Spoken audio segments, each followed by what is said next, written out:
as we head into Holy Week, we see a window into the personality of the different disciples that we don't get to see oftentimes throughout the rest of the year. And we see a beautiful contrast and comparison with the figures of Judas and Peter in our gospel today. And we hear about some similarities between them and also some differences.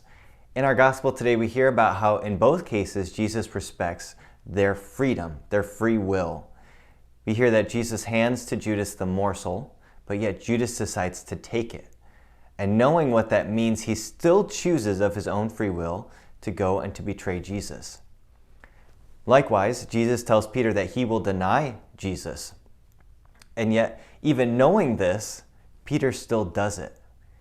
In both cases, Jesus respects their free will. But what's interesting is how they respond after each of them denies Jesus. After Judas betrays Jesus and after Peter denies Jesus.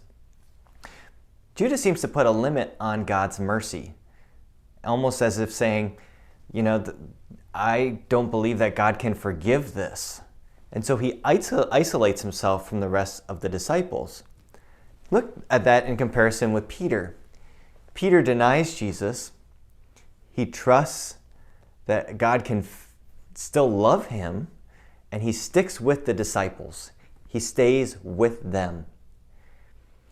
Imagine if Judas trusted in God's mercy, if he really believed that we couldn't out-sin the cross. We might be celebrating the feast of St. Judas the Repentant. But yet, both of these situations invite us to think about the ways in which we all deny Jesus in our own lives. But which path do we choose? Do we choose to stick it out with the church despite our sinfulness, despite what we've done wrong? And do we trust in God's mercy and love for us? So today, as you look at your own life and you reflect on the ways that you've turned against God as we head deeper into this Holy Week, trust in God's mercy that knows no limits.